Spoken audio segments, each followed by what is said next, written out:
Nice little GT3 RS. By the way, 25% more expensive on that GT3 RS now, the new ones. So it was like a $300,000 car, $250. It just went up another $50,000 to $60,000, or $50,000 to $70,000. Not that I was in the market for one, but you know, I'm just saying.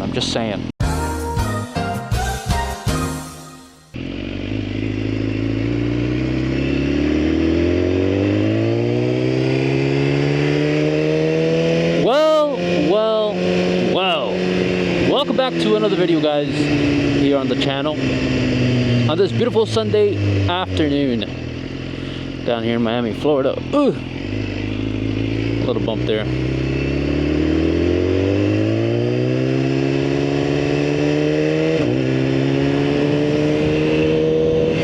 Interesting topic today. Let me put the visor so there's minimal wind noise. Interesting topic today, and I don't know if you guys know this stuff, but unless you're living under a rock, last week there was, on April 2nd, an announcement by the current administration to propose, well, not propose, but implement incoming tariffs or tariffs on U.S. imports, meaning everything that comes into the U.S. would pay a subjective tariff. And in that was a 25% on automobiles and automobile parts, of which motorcycles were also bundled into. Now, in simple words, what does this mean for you as a consumer if you're looking to buy a motorcycle? Well, the simple fact of the matter is that all of a sudden bikes just became 25% more expensive for you. So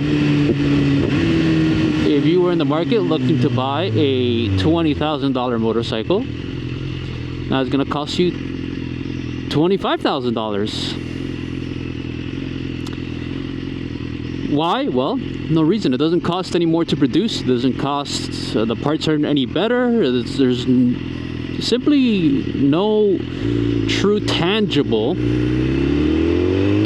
that you can say, oh, this is why it costs more. It's just simply the cost of importing it into the US. This applies to German bikes, Italian, Chinese, Japanese, whatever your cup of tea is.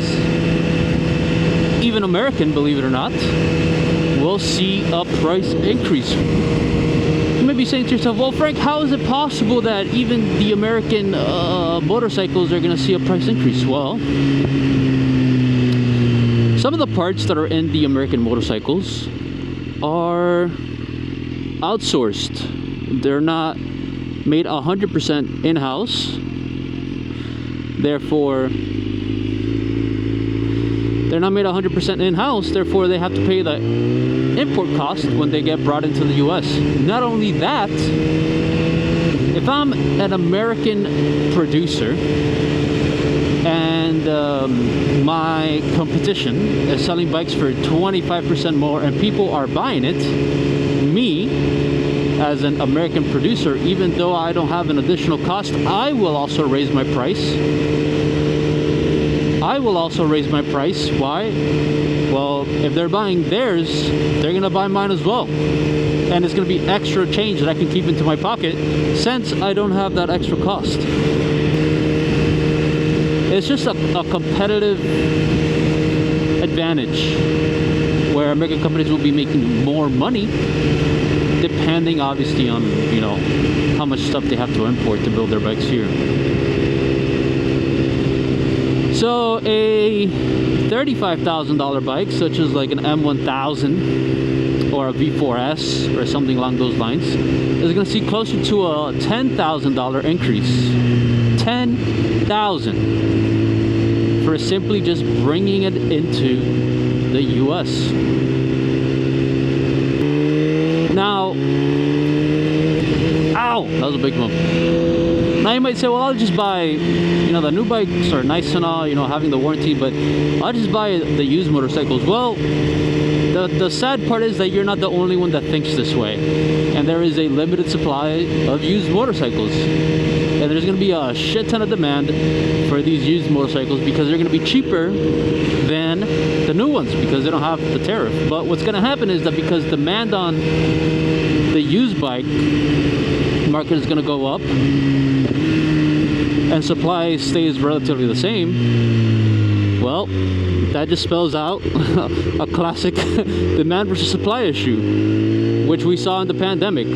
We were just getting to the point where prices were starting to come down. You know, even used prices were starting to come down.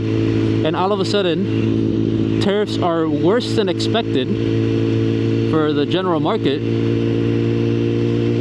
And now prices are going to go back up. And you know, dealers aren't just going to mark up the 25% or whatever the tariff is, which I do believe was 25%. They're not just going to mark up, the dealers aren't just going to mark up 25%. Some of these dealers are greedy, and they're going to take advantage that these tariffs were imposed to not just mark up their bikes to 25% to cover the tariffs, but mark up an additional 5%. Hell, maybe even a 10%. Why? Because at the end of the day, they're a business and they're here to make money. Getting back to that used bike point of view, there's a limited amount of inventory. So unfortunately, it's not something that it's going to be available. I mean, bike prices are going to go up regardless whether new or used. I mean, used are going to go up depending on the demand, less than the 25% for new bikes. But regardless, the price is going to go up. The only good news here is literally for the people that are already riding and have no plans on purchasing a bike. Why? Because their bikes just all of a sudden appreciated in value. Mind you, I say appreciated loosely because at the end of the day, it's not true appreciation if everything around you also goes up. You know what I mean? Like, it's still a cost. You know what I mean? Like, if you make, let's say if you have a job and they give you a 10% raise, but inflation is 10%, you aren't really making any more money. You know what I'm saying? So it's all relative.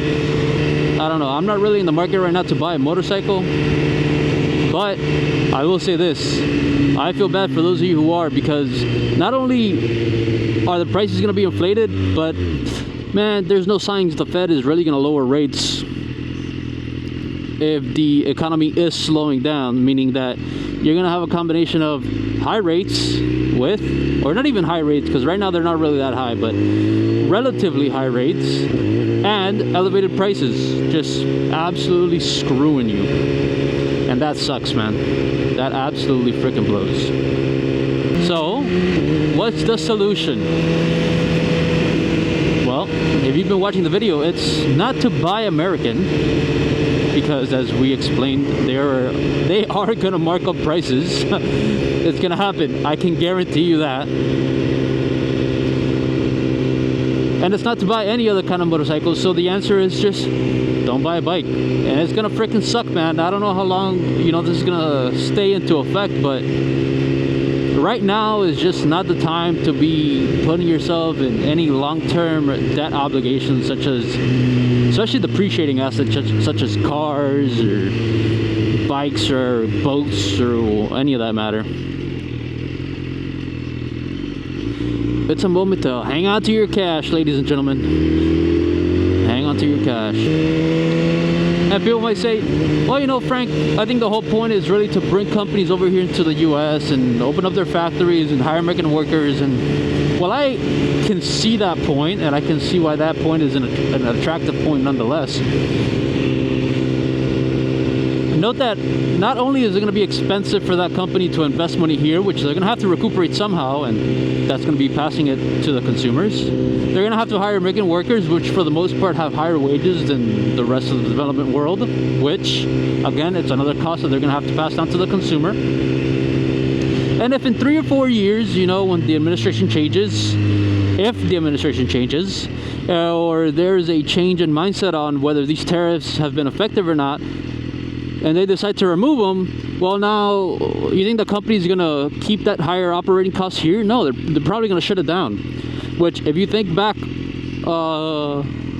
in Detroit, that is essentially literally what happened. It was booming over there in the automotive space, and the factories ended up shutting down eventually. Why?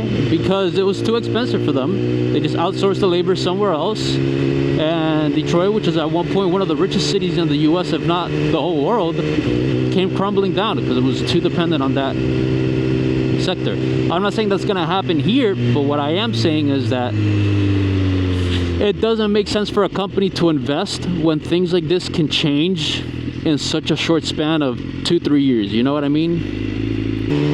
Yeah, I mean, I just wanted to kind of make a relatively quick video about that because I saw it with the car market and I saw the reaction the car market had, but just think of it as like a COVID 2.0 except without the COVID. Think of it as like that thing that happened 5 years ago that affected a bunch of lives, but without the medical part. It's all the financial part. And so having said that, we're gonna sign off. I mean, I hope you guys found the video informative, informational, somewhat entertaining at least. I mean, it's not the most exciting thing to talk about, but it is just something that we are faced with in today's day and age. So let me know what you guys think about it. And yeah, if you guys did find it to be informative and fun to watch, make sure to hit that like button down below and subscribe, because we're going to start doing more videos like this and just having more fun with finance topics, which is basically what I do for a living. So as always, guys, ride safe, have fun, and I'll see you guys in the next one. Peace.